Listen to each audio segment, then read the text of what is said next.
Hello, back to my channel SG family. সবাইকে জানাই good morning, শুভ সকাল। তার সাথে সবাইকে জানাই অনেক অনেক শুভেচ্ছা, অনেক অনেক অভিনন্দন। তো রোজকার মতো আমি আজকেও একটি গল্প নিয়ে এলাম। তো গল্পটা শুক্রবার ভোর 6টা তখন মোবাইলের রিংটোনটা বেজে উঠতে চোখ বন্ধ করে কানে ফোনটা লাগালাম। চলো দেখো। ওপাশে মায়াভরা একটা স্বর বলে উঠল, হ্যালো মহিন। হ্যাঁ মা বলছিলাম। হ্যাঁ মা বলো। কিছুক্ষণ নীরবতা। বাবা আজ তো শুক্রবার, আসছিস না বাড়িতে? না মা যাব না। আবারও নীরবতা। পরের সপ্তাহে আসবি? আচ্ছা দেখি মা। আচ্ছা ঘুমা বাবা। ফোন রেখে দিলাম। গভীর ঘুমে তলিয়ে গেলাম। মনে হচ্ছিল স্বপ্ন দেখলাম। আবার ধরফুরিয়ে উঠে বসলাম। আমি মহিন ঠিক আছে, কিন্তু আমার মা কোত্থেকে? মা নেই 8 বছরের উপর হলো। বিছানায় উঠে বসে মোবাইলটা চেক করলাম। দেখলাম কারো সাথে কথা তো বলেছি, কিন্তু একেবারে নতুন নাম্বার। ভাবতে লাগলাম কেউ হয়তো ভুল নাম্বারে ফোন করেছে। হয়তো তার ছেলের নামও মহিন, আর আমিও মা ডেকে ফেলেছি। মোবাইলটা উপুর করে ফেলে আবার ঘুমানোর চেষ্টা করলাম। কিছুক্ষণ অস্বস্তি হলেও আবার ঘুমিয়ে পড়লাম। ঘুম থেকে ওঠার পর ভুলে গেলাম। উঠে ফ্রেশ হয়ে পাউরুটি খেয়ে নিলাম। আজ কাজের বুয়া আসবে না। কালকে ডিম আলুর তরকারি আছে, ওগুলো খেতে হবে। মোবাইল নিয়ে কিছুক্ষণ ফেসবুকে ঘুরলাম। তারপর গেম নিয়ে বসে গেলাম। কখন 2টা বেজে গেল খেয়াল নেই। গেম খেলছিলাম, তখন আবার ফোন এলো। মনে পড়ল সকালে আসা ফোনটার কথা। আমি ফোনটা রিসিভ করে বললাম, হ্যালো। ওপাশ থেকে আবারও মায়াভরা কণ্ঠটা, হ্যালো মহিন, বাবা খেয়েছিস? আমি থেমে গেলাম। কিছু বলতে গিয়েই যেন পারছিলাম না। অনেক বছর শুনিনি এই টোনে কথা। ওপাশ থেকে আবারও বলছে, হ্যালো মহিন। আমি বললাম, আন্টি আমি জানি না আপনি কে।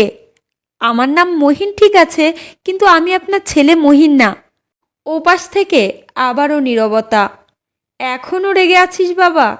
এতদিন ধরে ফোন ধরছিলি না, মোবাইল বন্ধ বলছিল, আজ যখন পেলাম এইভাবে বলছিস? আচ্ছা, আমি তোকে কোনো কিছুতে মানা করব না, তো যা ইচ্ছে করিস। বাড়ি আয় বাবা, কতদিন দেখি না। আন্টি আমি আপনার ছেলে মহিন না। আমার মা মারা গিয়েছে 8 বছর আগে। হয়তো নাম একই, তবে আপনি ভুল নাম্বারে ফোন করেছেন। কিছুক্ষণ চুপ থেকে আবার আমতা আমতা করে বলল, সকালে যে মা ডাকলি। মোবাইলটা কান থেকে সরিয়ে নিজের গালেই একটা থাপ্পড় দিলাম। আবার কানে লাগিয়ে বললাম, আন্টি তখন ভোর 6টা, আমি ঘুমের মধ্যে ছিলাম, তাই বলে ফেলেছি। আমি কি তোর কণ্ঠস্বর চিনব না? মা ডাকটা কি পরিবর্তন হয় বাবা? বললাম তো, তো যা ইচ্ছে করিস। একবার বাড়ি আয়। 8 মাস হয়ে গেছে তোকে দেখি না। আন্টি বোঝার চেষ্টা করুন, আমি আপনার ছেলে মহিন নই। ভুল হয়ে গেছে। সকালে ঘুমের ঘোরে মা ডেকে ফেলেছি, আমাকে ক্ষমা করুন। ওদিকে চাপা কান্নার আওয়াজ পাওয়া যাচ্ছে। আমার খারাপ লাগলেও তো কিছু করার নেই। আমি তো ওনার ছেলে না। ফোন রেখে দিলাম। মনে হলো শেষ হলো ব্যাপারটা। বিকেলে শিমুর সাথে ডেটে বের হলাম। ভুলে গেলাম। শিমুকে সকালের ঘটনাটা হেসে হেসে জানিয়ে দিলাম। কি কাকতালীয় ব্যাপার বলো। মহিন নামের কাউকে ফোন দিয়েছে, আর আমিও মা ডেকে ফেললাম। শিমু বলল, হয়তো তোমার হারিয়ে যাওয়া ভাই। এই বলে হাসতে শুরু করলো। এই মেয়েটা হাসলে বাম পাশের একটা গজদাঁত বের হয়ে আসে। আমার বুকটা লাফাতে শুরু করে। তখন ইচ্ছে হয় ওর মাথাটা বুকে চেপে ধরি। শিমুকে হোস্টেলে নামিয়ে দিয়ে বাইক নিয়ে আবার রুমে চলে এলাম। তখন অন্য রুমমেট শিহাবও চলে এসেছে। দুজনে মিলে একটা সিনেমা দেখলাম। রাত 10টার পর আবার ফোন এলো। এইবারও নাম্বার না চিনে রিসিভ করে ফেলেছি। হ্যালো বলতেই ওপাশ থেকে বলে, বাবা খেয়েছিস? এইবার একটু রেগেই বললাম, আপনাকে বলেছি না আমি আপনার ছেলে না, তাও কেন ফোন দিচ্ছেন? আর ফোন দিয়েন না প্লিজ। বলেই কেটে দিলাম। নাম্বারটা আর রিসিভ না করার জন্য নাম্বারটা সেভ করলাম রং নাম্বার মা। পরের দিনেও ফোন আসতে থাকে। আমি কখনো ফোন ধরি, কখনো ফোন ধরি না। কখনো সুন্দর করে বলি, কখনো চিৎকার করে বলি, আমি আপনার ছেলে না, আমাকে ফোন দিয়েন না। 4 দিন এইভাবে চলার পর আমি ফোনটা ধরা বন্ধ করে দিলাম। এইভাবে 1 সপ্তাহ আসে, 15 দিন আসে, 1 মাস আসে, আমি কল ধরি না। প্রতিদিন নিয়ম করে সকাল 8টায় কল দেয়, দুপুর 2টায় কল দেয়, রাত 10টায় কল দেয়।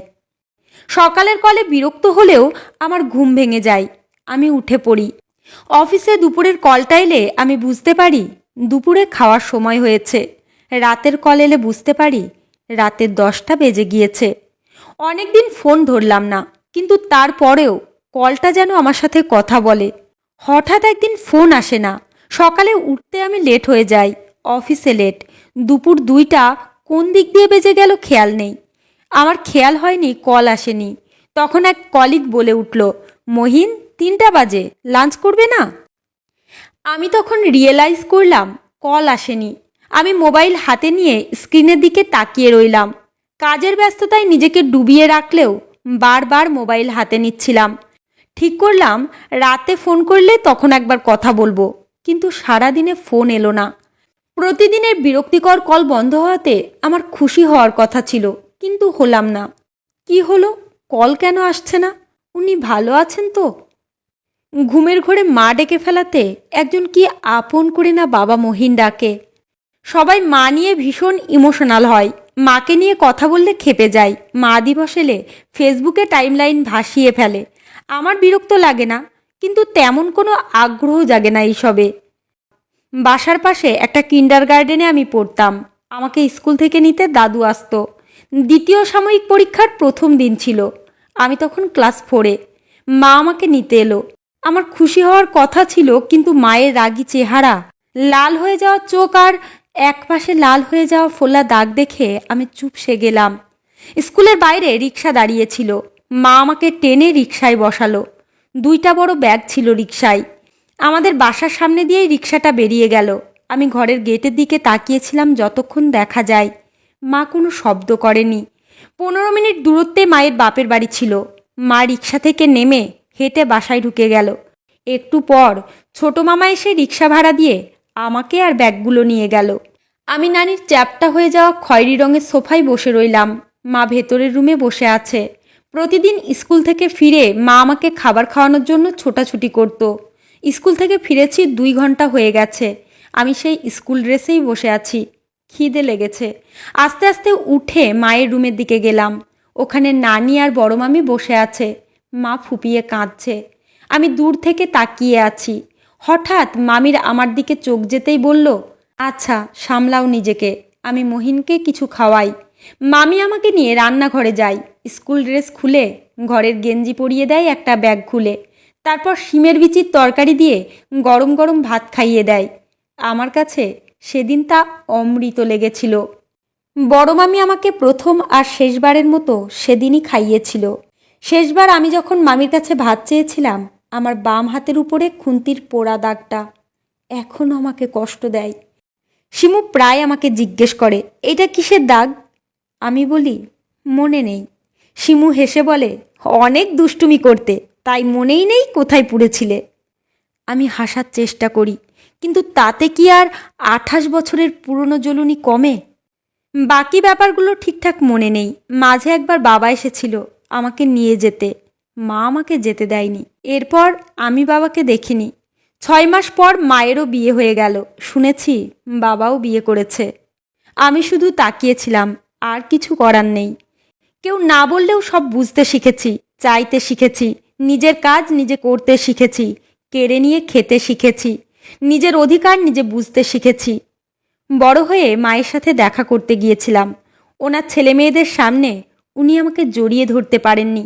আমি মা বলে ডেকে উঠলে উনি আমাকে তাড়াতাড়ি রুমে ঢুকিয়ে বলেছিলেন এইখানে না ডাকতে। আমি আর ডাকিনি, যাইও নি। তবে ওনার যখন ক্যান্সার হয়েছিল আমাকে একবার দেখতে চেয়েছিল। আমি হাসপাতালে গিয়েছিলাম। আমার হাত ধরে বলেছিল, তোর সাথে অনেক অন্যায় করেছি, পারলে আমাকে ক্ষমা করে দিস। আমি বলেছিলাম, আমি আপনাকে কোনো দিন ক্ষমা করব না। আপনাকে শাস্তি ভোগ করতে হবে, কারণ আমি যতদিন বেঁচে থাকব ততদিন আপনাকে ক্ষমা করব না। এটা হয়তো আপনার শাস্তি, আমার শাস্তি বলেই আমি বের হয়ে গিয়েছিলাম। উনি হয়তো অবিশ্বাস্য চোখে তাকিয়েছিলেন। এর 2 সপ্তাহ পর মা মারা যায়। ছোট মামা আমাকে ফোন দিয়েছিলেন জানানায় যেতে। আমি যাইনি, আমার মন আমাকে ডাকেনি। এমন না যে কোনো ঘৃণা ছিল, কিন্তু আমার কোনো আগ্রহই ছিল না। তাই মা নিয়ে আমার মধ্যে ইমোশন একেবারেই কাজ করে না। এমন না যে অন্যদের মায়ের ভালোবাসাটা আমি বুঝি না, আমি বুঝি। তারপরও ওনার জন্য খারাপ লাগছে। উনি হয়তো ওনার ছেলের আশায় বারবার আমায় ফোন করেছে। 2 দিন কল না আসার পর একদিন আমিই ফোন দিলাম। একবার দেওয়ার পর কল ধরেনি। কল না ধরাতেই আমি যেন হাঁপ ছেড়ে বাঁচলাম। 10-15 মিনিট পর উনিই কল ব্যাক করলো। হ্যালো। আমি চুপ করে আছি। উনি আবার বললেন, হ্যালো মহিন। হ্যালো। কেমন আছো বাবা? ভালো আন্টি, আপনি কেমন আছেন? ভালো নেই, পশু গরুর গোদল ঘরে পড়ে হাঁটুতে খুব ব্যথা পেয়েছি। ইস, ওষুধ খেয়েছেন? না, আমাদের পাড়ার ওষুধের দোকানদার মকসুদ ওর বোনের ছেলের বিয়েতে গেল, দোকান বন্ধ। আচ্ছা, আর কেউ নেই ওষুধ আনার? আছে, তবে বাজার থেকে আনতে হবে। দেখি, কাউকে বলা লাগবে। আমি চুপ করে আছি। অনেকক্ষণ পর বললাম, আন্টি, আমি কিন্তু আপনার ছেলে না। আপনি আপনার ছেলেকে ফোন করার ট্রাই করেননি কাউকে দিয়ে? জানি, আমি বুঝতে পেরেছি। আমার ছেলে হলে এতবার ফোন দিলে কি না ধরে পারতো? প্রথমবারের মতো আমার নিজেকে অপরাধী মনে হলো। তারপর আস্তে আস্তে অনেক কথা হলো। ওনাকে ওনার ছেলে কোথায় থাকে, কি করে, সব জিজ্ঞেস করলাম। কিন্তু উনি তেমন কিছু জানে না, শুধু জানে ওনার ছেলে ঢাকায় থাকে। ছেলে বিদেশে যেতে চেয়েছিল, তাই জমি বিক্রি করতে চেয়েছিল। একমাত্র ছেলে, উনি চায়নি ছেলে বিদেশে যাক, তাই জমি বিক্রি করেনি। এরপর ছেলে আর কোনো যোগাযোগ রাখেনি। আমি ওনাকে বললাম, আপনার ছেলে বিদেশে চলে গিয়েছে কি না খবর নিয়েছেন? উনি জানালেন, সেই খবরই তো নিচ্ছেন গত 8 মাস ধরে। ওর কাছে নাম্বার চেয়ে চলেছেন। মোবাইলে যত নাম্বার আছে, ঘরের ডায়েরি বলো, খাতা বলো, যে কোনো কার্ড বলো, যেখানে যা নাম্বার পেয়েছে ডায়াল করেছে, কেউ খবর জানে না। শেষে একদিন মহিন লেখা একটা নাম্বার পাই, তাই উনি ফোন দেয় আর আমি ধরি। ধরেই মা ডাকি। এতে ওনার বিশ্বাস আমার সাথে ওনার ছেলের কোনো কানেকশন আছে।